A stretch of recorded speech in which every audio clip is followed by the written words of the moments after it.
प्यारे बच्चों, जैसा आप जानते हैं कि हम इस समय जीएस में मेमोरी ट्रिक्स से आपको चीज़ों को याद करवाने की कोशिश कर रहे हैं। तो आज हम बात करेंगे एंशिएंट हिस्ट्री में सातवाहन वंश के इतिहास के बारे में। सातवाहन वंश, इनके इतिहास के बारे में बात करेंगे और सिर्फ बात ही नहीं करेंगे, कोशिश करेंगे कि ये आपके याद भी हो जाए एट वंस और ये दिमाग में बैठा रहे। आइए शुरू करते हैं। देखिए, सातवाहन वंश की स्थापना किसने की थी? सिमुक ने की थी। सिमुक ने कब की थी? 60 ईसा पूर्व। तो अब देखिए, इसको कैसे याद कर सकते हैं।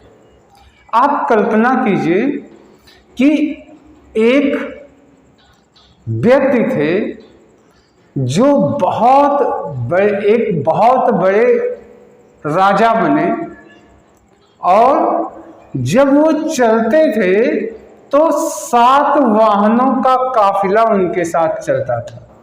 7 वाहन। और वो करते क्या थे? तो वो करते थे, ये लिखा है सिमुक, तो कर लीजिए, और 60 ईसा पूर्व तो कर लीजिए। वो 60 रुपए में सिम बेचा करते थे। सिम बेचा करते थे, यानी एक राजा थे जो बहुत बड़े व्यापारी थे, वो 60 रुपए में सिम बेचा करते थे, और जब चलते थे तो उनके साथ 7 गाड़ियों का काफिला चलता था। अब देखिए, 7 गाड़ियों के काफिले से कल्पना कीजिए, 7 गाड़ियों से चलते थे जैसे नेता लोग चलते हैं। तो क्या हुआ? 7 वाहन वंश हो गया। ये राजा क्या काम करते थे? सिम बेचा करते थे। तो सिमुक कितने रुपए में बेचते थे? 60 रुपए में। तो 60वीं ईसा पूर्व, 60 ईसा पूर्व। आशा है दिमाग में बैठ गया होगा। सिम सोचिएगा, सिमुक दिमाग में आ जाएंगे। अब हम बात कर रहे हैं, इन्होंने कहाँ अपनी राजधानी बनाई? तो राजधानी जो है प्रतिष्ठान, राजधानी प्रतिष्ठान नामक शहर, ये वर्तमान में आंध्र प्रदेश के औरंगाबाद जिले में ये प्रतिष्ठान है। लेकिन ध्यान से देखिएगा, आंध्र प्रदेश, यहाँ मैंने लिख दिया, औरंगाबाद की चर्चा नहीं की है। तो आंध्र प्रदेश में ये इन्होंने राजधानी बनाई। क्या? प्रतिष्ठान। अब ये हमेशा कैसे याद रहेगा? देखिए, ये 7 वाहनों से चलने वाले राजा थे। इन्होंने, इनका जो महल था, ऐसे कल्पना कीजिए, इन्होंने एक बहुत बड़ा प्रतिष्ठान बनवाया, और इसको कर लीजिए, वो प्रतिष्ठान में क्या बिकता था? तो कर लीजिए मिष्ठान। वो बहुत बड़ा मिष्ठान भंडार था। अब जब मिष्ठान सोचिएगा तो प्रतिष्ठान अपने आप आ जाएगा। मिष्ठान, तो ठान इसमें भी आ गया, मिष्ठान और प्रतिष्ठान। तो एक बहुत बड़ा प्रतिष्ठान बनवाया जहां पे क्या मिलता था? मिष्ठान। ठीक, तो मिष्ठान से प्रतिष्ठान। और संजोग देखिए, वो जहां पे था वहां पे सारे लोग अंधे थे। अंधे थे। अब अंधे से क्या आएगा? आंध्र प्रदेश। अंधे से, देखिए, अंधे, तो अंधे से क्या हो गया? आंध्र प्रदेश। अब आपके स्टोरी दिमाग में आ गई होगी। देखिए, एक राजा थे, वो सिम बेचा करते थे, 60 रुपए में चलते थे, तो 7 गाड़ियों से चलते थे। तो 7 वाहन वंश, 60 ईस्वी पूर्व, और सिम से सिमुक। इनकी राजधानी कहाँ थी? तो प्रतिष्ठान। और जहां पे थी वहां पे सारे लोग अंधे थे, तो अंधे, तो आंध्र प्रदेश में ये प्रतिष्ठान था। ठीक, अब आते हैं नेक्स्ट। इस वंश के और प्रमुख शासक की चर्चा करती है। तो देखिए, कल्पना कीजिए कि शासक जो थे वहां के, कल्पना कीजिए वहां का जो राजा होता था, राजा राज तो करता था लेकिन उसके साथ कोई ना कोई काम भी करता था, कोई ना कोई काम करता था। जैसे एक राजा क्या थे, सिम बेचा करते थे, ये सिमुख हो गए। दूसरे एक राजा थे शातकर्णी, शातकर्णी, तो इसको कर लीजिए शादी के कड़े, शादी के कड़े। देखिए शादी ब्याह में महिलाएं क्या पहनती हैं, कड़ा पहनती हैं, कंगन, कड़ा, पुरुष भी कड़ा पहनते हैं। और शातकर्णी तो कर लीजिए शादी के कड़े। तो एक दूसरे राजा जो थे वो क्या बनाते थे, शादी के लिए कड़े बनाते थे। जैसे आप सोचिएगा शादी के कड़े तो तुरंत दिमाग में आ जाएगा शातकर्णी। ठीक, फिर एक और राजा हुए, जब वो शादी के कड़े बनाते थे तो उनकी मम्मी, देखिए उनकी मम्मी गीत गाती थी, गीत, गौतमी, गौतमी पुत्र शातकर्णी। तो देखिए एक चीज आपको बताऊं, यहाँ पे हमने लास्ट में लिखा है, ये देखिए वहां की उस दौर में जो है जो सत्ताएं होती थी, यानी परिवार में जो मुखिया माना जाता था वो कौन होती थी, महिलाएं होती थी। तो बच्चों का नाम माता के नाम से जाना जाता था। आज के दौर में जैसे पुरुषों के नाम से उनके बच्चों का नाम होता है, लेकिन एक दौर होता, खास करके महाभारत काल के दौर में आप देखिए तो क्या होता था, माता से ही पुत्रों का नाम जाना जाता है। जैसे देवकी नंदन हो गया ना, कुंती नंदन, ऐसे कुंती पुत्र अर्जुन। तो माँ का नाम और उन्हीं के पुत्र को उन्हीं के नाम से जाना जाता था। अब देखिए तो एक यहाँ पे है गौतमी पुत्र शातकर्णी, यानी गौतमी माँ थी और उनके पुत्र शातकर्णी थे। तो सोचिए, ऐसे सोचिए कि जब पुत्र शादी के कड़े बनाता था तो मम्मी गीत गाती थी, तो गीत से गौतमी और उनके पुत्र, वो मम्मी है तो उनके पुत्र कौन हुए, शातकर्णी। तो ऐसा हुआ कि कई राजाओं का नाम एक ही नाम से होता है। अभी भी बहुत जगहों पे ये होता है, बेटे का नाम भी बाप का ही नाम रखते हैं लोग, बस एक हो गया सीनियर, एक हो गया जूनियर। तो इस तरीके से प्रचलन चलता था। तो शातकर्णी भी एक राजा थे और एक दूसरे राजा भी उसी वंश के हुए, लेकिन उनकी मम्मी का नाम था गौतमी पुत्र शातकर्णी। तो हो गया, जब वो शादी के कड़े बनाते थे तो उनकी मम्मी गीत गाती थी। अब देखिए एक राजा के वंश में सबसे वशिष्ठ, देखिए वशिष्ठी पुत्र एक राजा थे, उनका नाम नहीं था लेकिन वशिष्ठी पुत्र कहा जाता था। तो कर लीजिए घर की सबसे वरिष्ठ महिला, जब वरिष्ठ सोचिएगा तो अपने आप वशिष्ठी याद आ जाएगा, जो वरिष्ठ महिला थी उनके पुत्र। ठीक, एक राजा और थे, देखिए पुलुमावी, उनका नाम था पुलुमावी। तो ये राजा, कल्पना कीजिए ये राजा एक काम में बहुत माहिर थे, क्या, पुलाव बनाने में, पुलाव बनाने में बहुत माहिर थे और सबको पुलाव बना के खिलाते थे, है ना। तो इस वंश के एक राजा कौन हो गए, पुलुमावी। जब पुलाव सोचिएगा तो अपने आप पुलुमावी आ जाएगा। एक राजा और थे, वो क्या करवाते थे, यज्ञ करवाते थे, है ना, लोगों के बीच में, या जहां पे शादी के कड़े बनाए जाए वहां पे वो यज्ञ भी करवाते थे। तो देखिए ये कुछ राजा हैं। एक राजा सिम हो गया, दूसरे शातकर्णी यानी शादी के कड़े बनाते थे, तीसरे गौतमी पुत्र सातकर्णी, यानी मम्मी उनकी गीत गाती थी। चौथी वशिष्ठी पुत्र, वरिष्ठ महिला के पुत्र, तो वशिष्ठी पुत्र हो गए। उसके बाद एक राजा थे पुलुमावी, तो कल्पना कीजिए वो राजा पुलाव बनाते थे, बहुत बढ़िया बनाते थे। एक राजा और थे, जब वो शादी के कड़े जहाँ बनता था लोग आते थे तो उनको यज्ञ भी करवा देते थे। तो कोई ना कोई काम सारे राजा ले लिए। आशा है ये सब के सब नाम आपके दिमाग में बैठ गए होंगे और इसमें से कोई भी आ सकता है। सातवाहन वंश के प्रमुख शासक ये थे, ये थे, ये थे। जो आपके दिमाग में रहेगा तो टिक मारना आसान होगा। अब देखिए इसमें से सातकर्णी जो थे, ये एक राजा ऐसे थे जो 2 अश्वमेध और 1 राजसूय यज्ञ भी किया था। 2 अश्वमेध यज्ञ किए थे और 1 राजसूय यज्ञ। तो ऐसे कल्पना कीजिए, देखिए सातकर्णी आप जान गए कि ये क्या बनाते हैं, शादी के कड़े बनाते थे।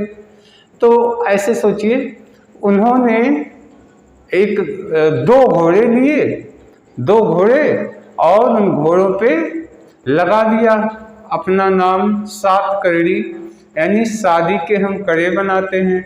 और घोड़े को छोड़ दिया, घोड़ा जहाँ जहाँ जा रहा था सब लोग उनके बारे में जानकारी कर रहे थे।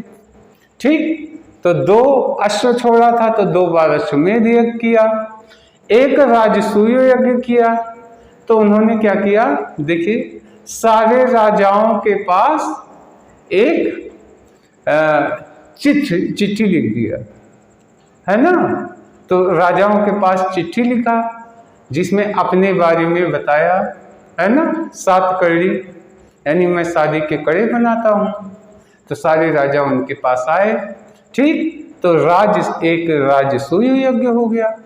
2 अश्व छोड़े तो 2 अश्वमेध यज्ञ, 1 राजाओं के पास एक चिट्ठी लिख दिया तो 1 राजसूय यज्ञ। किसने किया, सातकर्णी ने किया।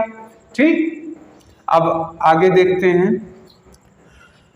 सातवाहन वंश के समय के जो प्रसिद्ध साहित्यकार थे, इसमें 2 लोगों के नाम बड़े मशहूर है। ये साहित्यकार थे।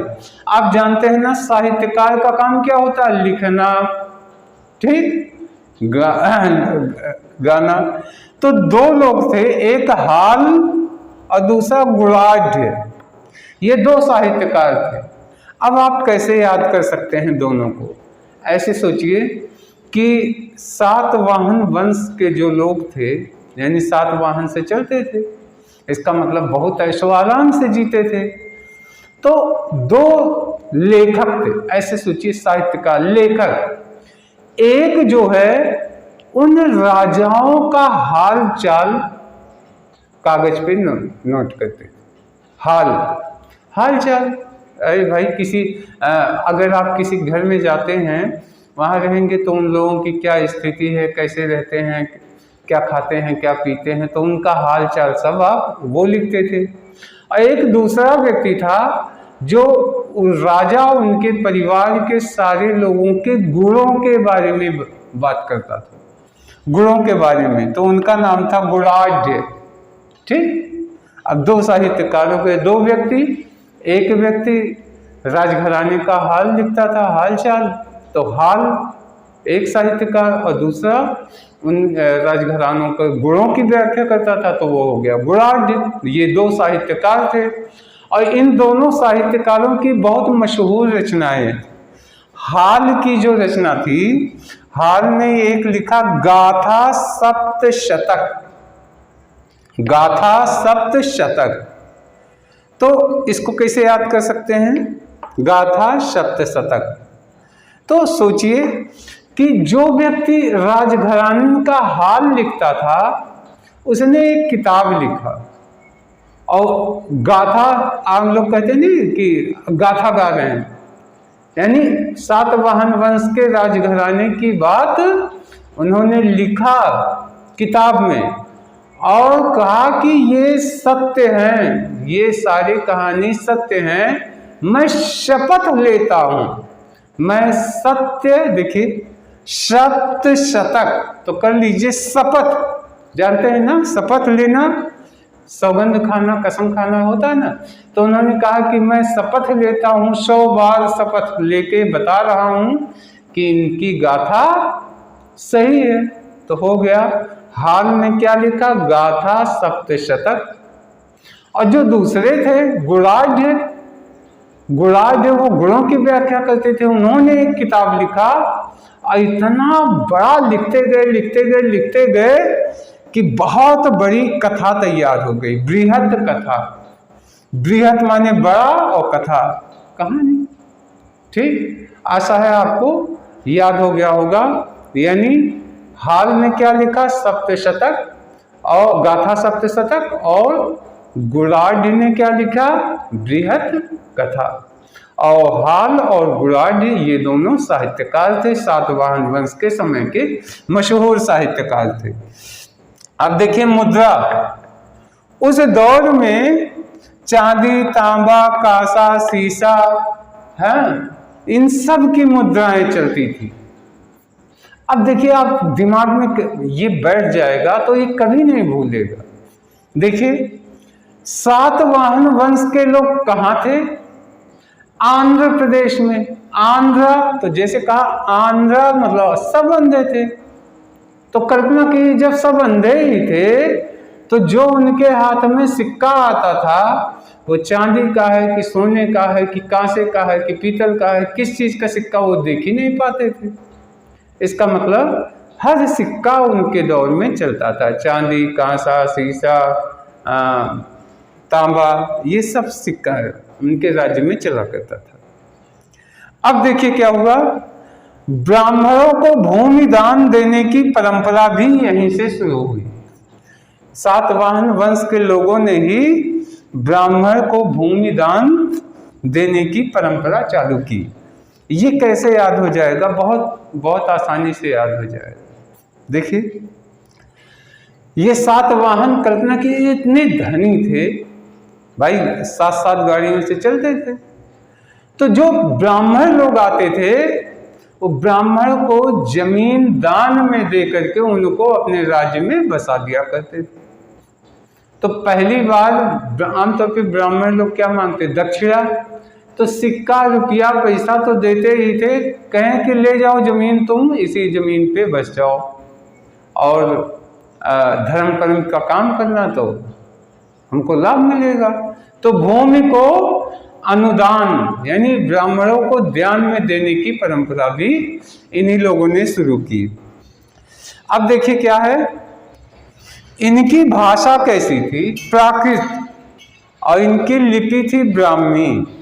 तो कल्पना कीजिए कि आंध्र प्रदेश के सारे लोग भाई अंधे थे, तो ये जब कोई बात बोलते थे यानी भाषा, तो उसमें जिस चीज का होता था तो उसके आकृति का पूरा वर्णन करते थे। देखिए जैसे आपने किसी को छुआ तो एक हाथी को छू लिया। अब किसी ने हाथी का पैर पकड़ा, किसी ने उसका सूंड पकड़ लिया, किसी ने उसका पूंछ पकड़ा, तो आप कैसे करेंगे? लोगों ने पूछा हाथी कैसी है, तो किसी ने कहा वो तो सांप जैसी है, किसी ने कहा नहीं खंभा जैसा है। तो कल्पना कीजिए उस दौर के लोग क्या करते थे, जब बोलते थे बताते थे तो पूरा आकृति का वर्णन करते थे। जैसे आकृति कहेंगे तैसे प्राकृति दिमाग में आ जाएगा, प्राकृति, आकृति, ठीक। और जो लिखते थे तो ब्रह्मा जी का चित्र बनाते, लिपि। तो क्या करते थे, वो हाथ से ब्रह्मा जी का चित्र बनाते थे। तो उनकी हो गई भाषा, हो गई प्राकृत, और लिपि हो गई ब्राह्मी। अब देखिए उनकी सत्ता मातृ सत्तात्मक थी, यानी माता के नाम से ही उस दौर में पुत्रों का नाम होता था। पुत्र लोग माता के ही नाम से जाने जाते थे, ठीक है। देखिए इन्होंने क्या चीज फेमस निर्माण करवाया, तो 2-3 चीजें हैं जो बहुत ही फेमस हैं, इनके द्वारा निर्मित करवाया गया। क्या? एक है कार्ले का चैत्य, ये कोई निर्माण है। कारले का चैत्य।